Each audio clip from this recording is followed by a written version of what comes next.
নমস্কাৰ দৰ্শক মণ্ডলী, আপোনাৰ মতামতলৈ আপোনালোক সকলোকে স্বাগতম জনাইছোঁ। আৰু আজি আমাৰ মাজত উপস্থিত আছে, আপোনালোকে যোৱাটো ভিডিঅ'ত পাইছিলেই, সতীৰ্থ ঋতুপৰ্ণ বৰদলৈ ছাৰৰ খুব ধুনীয়া জীৱন সম্পৰ্কে আপোনালোকক জানিবলৈ দিলে। গতিকে আকৌ পৰিচয় দিয়াৰ প্ৰয়োজন নাই যদিও দিব বিচাৰিছোঁ। এয়া হৈছে উত্তৰ লখিমপুৰ মহাবিদ্যালয়ৰ দৰ্শন বিভাগৰ মুৰব্বী অধ্যাপক বিনয় কুমাৰ পাটগিৰি ছাৰ। গতিকে পোনপ্ৰথমে ছাৰ আপোনাক নমস্কাৰ জনাইছোঁ। গতিকে দৰ্শকসকলে জানে প্ৰতিটো খণ্ডত আমি বিষয় এটা লৈ আহোঁ বুলি। গতিকে আপোনাৰ জ্ঞাতাৰ্থে জনাওঁ যে আজি যিটো বিষয় হৈছে সেই বিষয়টো হৈছে ধৰ্মৰ ওপৰতে আমি আলোচনা কৰিব বিচাৰিছোঁ। গতিকে আলোচনাটো আগবঢ়াওঁ। ঠিক আছে, যদি প্ৰথমতেই আপোনাক সোধা যায় যে ধৰ্ম কি বা ধৰ্মৰ সংজ্ঞা কি হ'ব, আপুনি কি বুলি ক'ব? ধৰ্ম কি একচুৱেলি এটা আশাৰ একেষাৰতে বা এটা শব্দতে ধৰ্মৰ সংজ্ঞা দিয়া হয় কোটি কোটি। আৰু যুগে যুগে পণ্ডিতসকলে ধৰ্ম সংজ্ঞা দিব বিচাৰি আহিছে। মোৰ চিন্তাধাৰাত ধৰ্ম হ'ল এনেকুৱা এটা শব্দ, ধৰ্ম হ'ল যাক পালন কৰিবলৈ গৈ যদি আমাৰ সৃষ্টিত ধ্বংস আহি যায় সেই ধৰ্ম হ'ব নোৱাৰে। ধৰ্ম মানে ধৰি ৰাখে যে সৃষ্টি কৰাত যি প্ৰেৰণা যোগায় সেইটো হ'ল ধৰ্ম। আৰু আমাৰ ভাৰতবৰ্ষ ঋষিমুনিৰ দেশ আছিল অতীতত, আৰু সেই ঋষিমুনিবিলাকে মানুহৰ জীৱন যাপন পৰিচালনা কৰাৰ কাৰণে চাৰি পুৰুষাৰ্থৰ সৃষ্টি কৰিছিল। আৰু সেই চাৰি পুৰুষাৰ্থৰ ভিতৰত সেই চাৰি পুৰুষাৰ্থ হ'ল ধৰ্ম, অৰ্থ, কাম আৰু মোক্ষ। তাৰে ভিতৰত প্ৰথম স্থানটো দিছে কিন্তু তাত ধৰ্মৰ সংজ্ঞাটো তেওঁলোকে বিভিন্ন ধৰণে দিছে। কিন্তু ধৰ্মটো যেই নহওক, আমি যিয়ে নকৰোঁ কিয় যাতে সৃষ্টিত বাধা নপৰে। আমি যি কৰোঁ তাৰ দ্বাৰাই আমাৰ নতুন এটা সৃষ্টি হয়। আমাৰ কৰ্মৰ দ্বাৰাই আমি যি কৰিব বিচাৰিছোঁ তাত যাতে ক'তো অপকাৰ নহয়, গতিকে ক'তো যাতে ধ্বংস হৈ নাযায়। মোৰ মতে সেইটোৱেই ধৰ্ম মূলতঃ সৃষ্টিৰ লগত জড়িত বুলি ক'ব বিচাৰিছে। সৃষ্টিৰ লগত জড়িত। আন ইতৰ প্ৰাণীবিলাককো যদি পোক পৰুৱা চৰাই চিৰিকটি সিহঁতৰো ধৰ্ম আছে। তেওঁলোকক প্ৰকৃতিৰ সপক্ষে কামবিলাক কৰি থাকে, প্ৰকৃতিৰ বিৰুদ্ধ কাম তেওঁলোকেও নকৰে। যদি আমি প্ৰকৃতিৰ বিৰুদ্ধ কিবা কাম কৰিছোঁ মোৰ মতে সেইটো ধৰ্ম নহয়, মোৰ মতে সেইটো কিন্তু অধৰ্ম। গতিকে ধৰ্ম মানে যিটো ৰক্ষা, সৃষ্টি ৰক্ষাৰ লগত জড়িত হৈছে। এতিয়া যদি আপোনাক আধ্যাত্মিক অৰ্থত সোধা যায়, প্ৰকৃততে বৰ্তমান সময়ত ধৰ্ম চৰ্চা কেনেধৰণে চলিছে? মানে প্ৰকৃত শুদ্ধ অৰ্থত ধৰ্ম চৰ্চা হৈছেনে? কিছু কিছু ক্ষেত্ৰত দেখা যায়, কোনোবা স্থানত বা কিছু ক্ষেত্ৰত পৰিস্থিতি বিশেষ ক'ৰবাত শুদ্ধভাৱে চলিছে, কিন্তু ক'ৰবাত কেনা লাগিছে। ধৰ্মৰ ব্যাখ্যাটো মানুহে যেন ভুলকৈ দিছে, মানুহক যেন আৱেগিকভাৱে ব্লেকমেইলিং কৰিব বিচৰা হৈ আছে। গতিকে ক'ৰবাত ধৰ্মৰ অপব্যাখ্যা হৈছে। আৰু যেতিয়াই ধৰ্মৰ অপব্যাখ্যা হ'ব তেতিয়াই সৃষ্টি বিনাশ হৈ যাব, মানুহৰ মাজত ভুল বুজাবুজিৰ সৃষ্টি হ'ব। গতিকে ধৰ্মৰ অপব্যাখ্যা হ'ব নালাগে, ধৰ্মটো শুদ্ধ ৰূপত প্ৰতিষ্ঠা কৰিব লাগে। আমি ধৰ্মৰ ব্যাখ্যাটো যাতে শুদ্ধ হয়। আৰু মই ভাবোঁ ক'ৰবাত যিকোনো আমি যদি বিভিন্ন ধৰ্মাৱলম্বী লোককে লওঁ, হিন্দুৱে হওক, খ্ৰীষ্টানেই হওক, ইছলামেই হওক, শিখেই হওক, জৈন হওক, এনেকুৱা বিভিন্ন সম্প্ৰদায়ৰ এই ধৰ্মানুৰাগীসকলৰ মাজতো কেতিয়াবা কি দেখা যায়, ব্যাখ্যাবিলাকত ভুল ব্যাখ্যা দেখা যায়, অপব্যাখ্যা দেখা যায়। আৰু অপব্যাখ্যা হ'লে তেতিয়া শ্ৰোতাই সেইখিনি শুনিলে আকৌ তাৰ পৰা পিছৰ ফলবিলাক বেয়া ফল হ'ব বুলি মই ভাবোঁ। গতিকে ক'ৰবাত দেখা যায় ধৰ্মৰ অপব্যাখ্যা হৈ আছে। মানে আপোনাৰ মতে ধৰ্ম চৰ্চাৰ ক্ষেত্ৰত কোনো ত্ৰুটি পৰিলক্ষিত হয় আপোনাৰ? ক'ৰবাত ত্ৰুটি মোৰ পৰিলক্ষিত হৈছে। এতিয়া তৃতীয়তে যদি আপোনাক সোধা হয় যে ধৰ্ম চৰ্চা বা ঈশ্বৰ উপাসনাৰ কাৰণে নামঘৰ, মছজিদ, গীৰ্জা এইবিলাকলৈ যোৱাটো প্ৰয়োজনীয় নেকি? নগ'লে ধৰ্ম চৰ্চা কৰা নহ'ব নেকি বা ঈশ্বৰ উপাসনা? একচুৱেলি হিন্দু, খ্ৰীষ্টান, জৈন, ইছলাম, বৌদ্ধ এনেকুৱা বিভিন্ন ধৰ্ম আছে, আৰু সেই ধৰ্মবিলাকৰ প্ৰৱৰ্তক আছে, সেই প্ৰৱৰ্তকবিলাকৰ অনুৰাগীসকল আছে, ভক্তসকল আছে, আৰু তেওঁলোকে নিজা ঘৰ বনাইছে, যাক আমি নামকৰণ কৰিছোঁ। হিন্দুৱে মন্দিৰ নামঘৰ নাম দিছে, বা ইছলামসকলে মছজিদ নাম দিছে, বা খ্ৰীষ্টানসকলে গীৰ্জা নাম দিছে। এইবিলাক একচুৱেলি সংঘ টাইপৰ, তাত লগ হোৱা ধৰ্ম চৰ্চা হয় তাত। কিন্তু প্ৰকৃত ধাৰ্মিকজন হ'বলৈ হ'লে নামঘৰলৈ বা মছজিদলৈ বা গীৰ্জালৈ যে যাবই লাগিব, মই তেনেকৈ নাভাবোঁ। কাৰণ ঈশ্বৰ যদি সঁচাই আছে ঈশ্বৰটো সৰ্বব্যাপ্ত সৰ্বজ্ঞ তেওঁ জগতৰ সকলো ঠাইতে বিলীন হৈ আছে আৰু ঈশ্বৰক আমি সকলো জেগাতেই বিচাৰি পাওঁ গতিকে নামঘৰে হওক মছজিদে হওক গীৰ্জাই হওক যাব লাগে বুলি বৰ প্ৰয়োজন নহয় কিন্তু আমি যিহেতু সমাজবদ্ধ জীৱ সেইকাৰণে কেতিয়াবা আমি লগ হৈ মন্দিৰ বা নামঘৰত বা মছজিদ বা গীৰ্জালৈ যাওঁতেও তাত যদি ধৰ্ম চৰ্চা সঁচাকৈ হয় সেই চৰ্চাখিনি যাতে কাকো ব্লেকমেইলিং নকৰাকৈ ধুনীয়াকৈ শুদ্ধ ৰূপত তাৰ সুব্যাখ্যা যাতে এটা হয় ধৰ্মৰ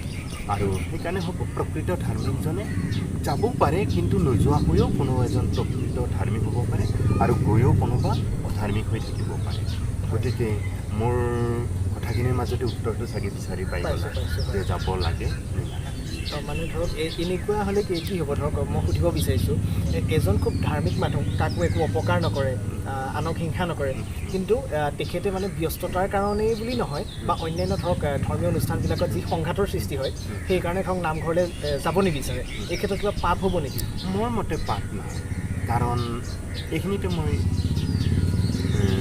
বিশ্বৰ এখন মহৎ গ্ৰন্থ শ্ৰীমদ ভগৱত গীতাৰ কথা উল্লেখ কৰিব বিচাৰিছোঁ আৰু গীতাখন পঢ়ি মোৰ ভাল লাগে হিন্দু ধৰ্মৰ ধৰ্মপুথি হিচাপে নহয় গীতাখন একচুৱেলি মানৱ জাতিৰ বাবে ৰচিত এখন গ্ৰন্থ তাত নিৰ্দেশনা আছে ঈশ্বৰৰ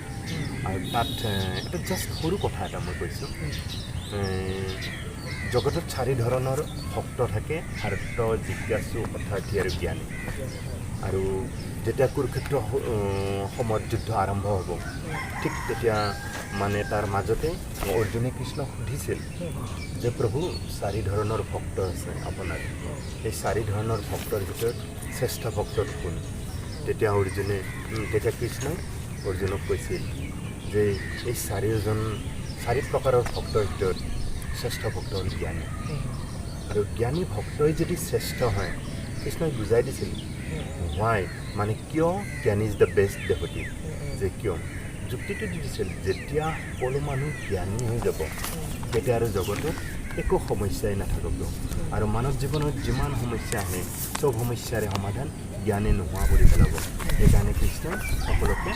জ্ঞানী কৰিব বিচাৰিছিল আৰু জ্ঞানী হ'বলৈ হ'লে নামঘৰলৈয়ে যে যাব লাগিব মই তেনেকৈ নাভাবোঁ গতিকে নামঘৰলৈ বা মছজিদলৈ বা গীৰ্জালৈ নোযোৱাকৈও যদি কোনোবাই প্ৰকৃত জ্ঞানী হয় তাত পাপ পুণ্যৰ প্ৰশ্নটো নাই নেকি কাৰণ জগতৰ আটাইতকৈ শ্ৰেষ্ঠ শক্তিটোৱে হ'ল জ্ঞান ইংলিছত আমি উইজডম বুলি কওঁ আৰু জ্ঞানৰ নামতে সকলোৱে জীৱনটো বিলীন কৰিব বিচাৰে সকলোৱে জ্ঞানী হ'ব বিচাৰে যাৰ ভিতৰত জ্ঞান বেছি থাকে সি সিমান সমস্যা সমাধান কৰিব পাৰে যাৰ ভিতৰত জ্ঞানটো কম থাকে সেই সমস্যা সমাধান কৰাত অলপ ব্যৰ্থ হৈ যায় গতিকে পাপ পুণ্যৰ কথাটো মন্দিৰ মছজিদ গীৰ্জা গুৰুত্ব যোৱা নোযোৱাৰ ওপৰত মোৰ চিন্তাধাৰা মানে মোৰ মতে নহয় আপুনি গীতাৰ উপমাৰে খুব ধুনীয়াকৈ কৈছে গতিকে মই ভাবোঁ যে আমাৰ প্ৰতিজন দৰ্শকৰ অন্তৰ চুই যাব এই কথাষাৰে যে প্ৰকৃত ধাৰ্মিকজন নামঘৰলৈ নগ'লেও কিন্তু পাপ নহয় সেইটোৱে মূল কথা আৰু নেক্সট আপোনাক সুধিব গৈছোঁ যে ধৰ্মৰ ক্ষেত্ৰত ব্যৱসায় হোৱা পৰিলক্ষিত হৈছে নেকি ক'ৰবাত হৈ আছে ক'ৰবাত হৈছে ক'ৰবাত বহুত মই ডাইৰেক্টলি উল্লেখ নকৰোঁ কোনটো ধৰ্মলৈ উল্লেখ নকৰোঁ কিন্তু মই বিভিন্ন ধৰ্মাৱলম্বীসকলক ক'ৰবাত দেখিছোঁ কিছুমান ধৰ্মৰ নামত ব্যৱসায় কৰি আছে আৰু ইট ইজ টু বেড এইটো মানৱ জাতিৰ বাবে আটাইতকৈ বেয়া আটাইতকৈ দুখজনক গতিকে এই বস্তুটো ইয়াতে ষ্টপ হ'লে ভাল বন্ধ হ'লে ভাল ধৰ্মৰ নামত ব্যৱসায় হোৱাটো বৰ উচিত হোৱা নাই তাৰমানে কিন্তু কিছুমানে নিজকে সঁচাকৈ ডেডিকেট কৰিছে ধৰ্মৰ নামত নিজকে বিলীন কৰি দিছে তেওঁলোক ঠিকে আছে হয়তো তেওঁলোকে ভাবিছে আমাৰ অমুক প্ৰভু অমুক মহাপুৰুষজন তেওঁৰ নামতে তেওঁ কোৱা বাণীবিলাক বা তেওঁৰ ধৰ্মত বিলীন কৰি দিছে সেইটো ঠিকে আছে কিন্তু ক'ৰবাত কিন্তু ধৰ্মৰ নাম লৈ অমুক ধৰ্মটোৰ নাম লৈ এই বেপাৰ বাণিজ্য ব্যৱসায় এটা চলি আছে এতিয়া ধৰক একাংশ যুৱ প্ৰজন্মৰ মাজত আমাৰ দৃষ্টিত পৰিলক্ষিত হৈছে নাস্তিকতাবাদ এইটো আপোনাৰ দৃষ্টিত কিমান পৰিলক্ষিত হৈছে মই সকলো একাংশ বুলি কৈছোঁ সকলো যুৱক যুৱতীয়ে একাংশ মাজত হৈছে হয়তো এইকাৰণেও হ'ব পাৰে কিছু পৰিমাণে এতিয়া চায়েন্স এণ্ড টেকন'লজিৰ যুগ বিজ্ঞান প্ৰযুক্তিবিদ্যাৰ আৰু বিজ্ঞান প্ৰযুক্তিবিদ্যাৰ দ্ৰুত উন্নতিয়ে কিছুমান ডেকা গাভৰু অৰ্থাৎ যুৱক যুৱতীৰ যিটো মেণ্টেল এনালিচিছ মানসিক বিশ্লেষণ চিন্তাধাৰা কিছু প্ৰভাৱ পেলাইছে আৰু প্ৰভাৱ পেলাই তেওঁলোকে হয়তো ঈশ্বৰ নামৰ এটা যিটো শক্তি আছে সেই শক্তিটোক আঁতৰাই দি তাত যেন বিজ্ঞানক বহুৱাব বিচাৰিছে কিন্তু আমাৰ দৰ্শনত এটা কথা আছে কি ৱেৰ চায়েন্স এণ্ডছ ফিলচফি বিগিনছ অৰ্থাৎ বিজ্ঞানে য'ত সামৰণি মাৰে তাৰ পৰা দৰ্শনটো আৰম্ভ হয় গতিকে বিজ্ঞানে কি কৰিম এই দৃশ্যমান জগতখনলৈহে আলোচনা এটা কৰিব কিন্তু এই দৃশ্যমান জগতৰ বাহিৰতো বহুত কিবা কিবি থাকিব পাৰে গতিকে হয় বহুত সংখ্যক একাংশ ক'ব পাৰোঁ বহুত সংখ্যক যুৱক যুৱতীৰ মাজত নাস্তিকতাৰ চিন্তাধাৰাটো আছে কিন্তু নথকাটো ভাল কাৰণ সেইটো হ'লে অলপ দিগদাৰ হয় কি তেতিয়াহ'লে জ্যেষ্ঠজন গুৰুজন সেই সন্মানটো তেওঁলোকৰ নোহোৱা হ'ব আৰু নোহোৱা হৈ গ'লে তেতিয়াহ'লে সমাজৰ কাৰণে সেইটো বৰ অপকাৰ হ'ব তেওঁ সেইকাৰণে মানুহ কিন্তু আদৰ্শত জীয়াই থাকে আৰু যিজন ব্যক্তিক আনে বেছি ফ'ল' কৰিব তেতিয়াহ'লে সেইজন ব্যক্তিৰ জীৱনটো ধন্য হয় যি ব্যক্তিক কোনেও ফ'ল' নকৰে সেই ব্যক্তিৰ জীৱনটো কিন্তু ধন্য হয় তেওঁ যিমান ডাঙৰ চাকৰিত নকওক টকা থকা মানুহক তেওঁক যদি কোনেও অনুসৰণ নকৰে তাৰমানে তেতিয়াহ'লে তাৰমানে মই ভাবোঁ সেইজন ব্যক্তি মানে অৰ্থহীন শব্দটো প্ৰয়োগ কৰা নাই কিন্তু তেওঁৰ জীৱনটোত যেন ক'ৰবাত কিবা কিবি হেৰাই থাকিলে কিন্তু যিজন মানুহ সকলোৰে প্ৰায় আদৰণীয় অনুকৰণীয় সেইজন ব্যক্তি কিন্তু যি শিক্ষিতই হওক চাকৰি কৰাই হওক নকৰাও সেইজন ব্যক্তি কিন্তু সঁচাকৈ সাফল্য শিখৰত উপনীত হ'ব পাৰে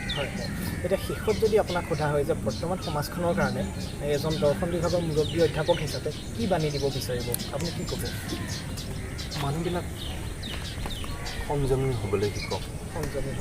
নিজৰ ভিতৰত স্থিৰতাটো আনক চিত্তৰ যিটো চঞ্চলতা অৰ্থাৎ মন বুদ্ধি অহংকাৰৰ যিটো চঞ্চলতাটো আহিছে এই চঞ্চলতাটো কিছু হ'লেও মানুহে দূৰ কৰক তেতিয়াহ'লে নিজৰ শান্তি আহিব আৰু যেতিয়া নিজৰ শান্তি আহে সুখ আহে তেতিয়া সেই সুখটো সমাজলৈ বিয়পি যাব